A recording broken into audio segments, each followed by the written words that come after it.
በስመ አብ ወወልድ ወመንፈስ ቅዱስ አሐዱ አምላክ አሜን። ገድለ አቡነ ገብረ መንፈስ ቅዱስ ክፍል 4 ምዕራፍ 12።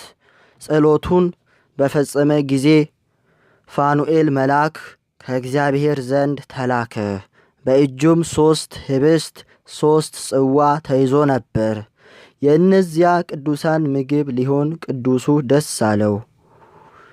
የድሆችን ልመና የማይንቅ የንጹሐንን ጸሎት የሚሰማ እግዚአብሔርንም አመሰገነ።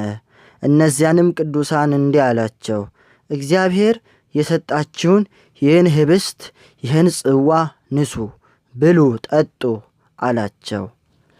እነሱም ሥራውን እያደነቁ በዚያ በሉ፣ ጠጡ። በማግስቱም አባታችን ወደ እነሱ መጣና በሰላም ሂዱ፣ እግዚአብሔር ከእናንተ ጋር ይሁን አላቸው።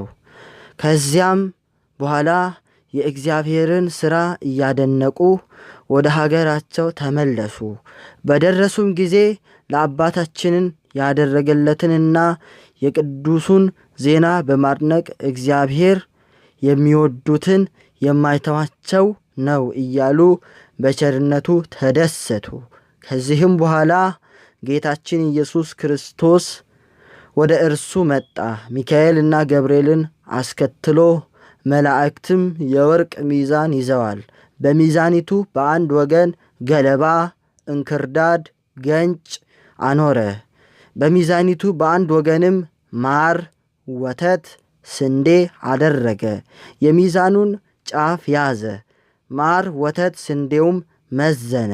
ገለባው፣ እንክርዳድ፣ ገንጭ ተንጠልጥሎ ቀረ። ይህ ገለባ፣ እንክርዳድ፣ ገንጭ የሰዎች ኃጢአት ነው። እነዚህ ማሩ፣ ወተቱ፣ ስንዴው ግን ያንተ ጾምና ጸሎት፣ ንጽሐ ሥጋና ስግደት ነው። ስለዚህም ከሰዎች ኃጢአት ይልቅ ያንተ ምግባር በዛ። በዚህም ከመጠን በላይ የሆነ ኃጢአታቸው ተሰረየላቸው፣ እኔም ምሬያቸዋለሁ። እንዲህ ብሎ ጌታችን ኢየሱስ ክርስቶስ ቅዱስ ሚካኤልና ቅዱስ ገብርኤልን አስከትሎ ወደ ሰማይ አረገ። አባታችን ደስ እያለው ከዚያ ሄደ። ምሕረትን ስላገኙት ሰዎች ምግባሩ በእግዚአብሔር ሚዛን ከሰዎች ኃጢአት ይልቅ መዘነ። ከዚህም በኋላ ብዙዎችን ሰይጣናትንና ክፉዎች አጋንንት ሰንሰለት ይዘው አገኛቸው። የአንዱ ሰንሰለት ርዝመቱ በመላእክት ክንድ 17 ነው። ስለ ሰዎች ጥፋትም ይመክሩ ነበር። አባታችንም እነዚህን አገኛቸውና በድንጋጼ አቆማቸው። ወዴት ትሄዳላችሁ አላቸው።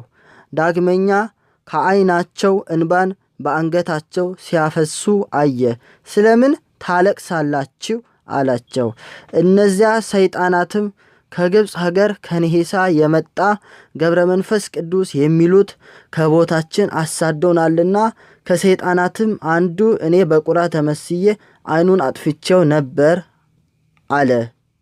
ከዚህ በኋላም አባታችን እጁን ዘርግቶ ባረከ፣ ማለት አማተበ። አጋንንትም ሁሉ ተቃጠሉና አመድ ሆኑ፣ በነፋስም ተበተኑ። ቁጥራቸውም 70,900 ሆነ። አስቀድሞ አባታችን በዝቋላ እንዳደረገው እንዲሁ አደረገ። ከዚህም በኋላ አባታችን መላእክት ከሰማይ ህብስት እያመጡለት ብዙ ዘመን በዝቋላ ኖረ። መልኩ ድንብላል ይመስላል፣ እንደ ምድራዊ ህብስት አይደለም። መልኩ ልምላሜው ሳይበሉት የሚያጠግብ ሳይቀምሱት ደስ የሚያሰኝ ድንቅ ነገር ነው እንጂ። ይህ መብል ለዓለማዊ ደስታ አይደለም፣ ለእውቀትና እግዚአብሔርን ለመፍራት የሚያበቃ ነው እንጂ።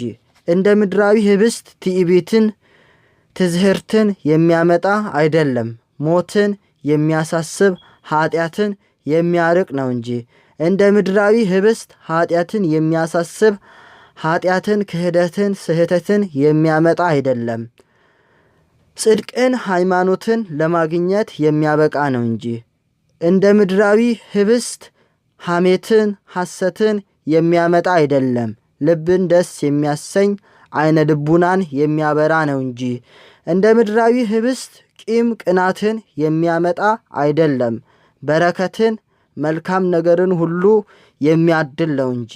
በጎ ሀብት ፍጹም ስጦታ ሁሉ ከላይ ናት፣ እሷ ከብርሃን ባለቤት ትገኛለች ብሎ ሐዋርያው ያዕቆብ እንደተናገረ። አቡነ ገብረ መንፈስ ቅዱስ በዚህ ሁኔታ መልአክ እየረዳው ብዙ ጊዜ ቆየ።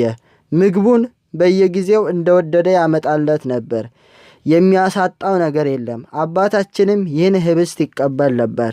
በዚህ ሁኔታ መልአክ ሁል ጊዜ ይራዳው፣ ሐሳቡንም ይፈጽምለት ነበር። ጸሎቱን ልመናውንም ዘውትር ወደ እግዚአብሔር ያሳርግለት ነበር። መልሱንም ያመጣለት ነበር። አቡ ቀለምሲስ እንደተናገረ እንዲህ ብሎ፣ ሌላ መልአክ መጣ፣ በመሠዊያው ፊት ቆመ፣ ጥና ይዟል። በመንበሩ ፊት ባለው በመሠዊያው ላይ ከቅዱሳን ጸሎት ሁሉ ጋር ያሳርገው ዘንድ ብዙ ዕጣን ሰጡት። የዛ ዕጣን ጢስ ከቅዱሳን ጸሎት ጋር በመልአኩ እጅ ወደ እግዚአብሔር አረገ። ቅዱስም ጳውሎስም መላእክት ረቂቃን ናቸው፣ የዘላለም ሕይወትን ይወርሱ ዘንድ ያላቸውን ሰዎች ለማገልገል ይላካሉ ብሏል። እንደዚህ ባለ ሥራ መላእክት እየረዱት ብዙ ዘመን ኖረ።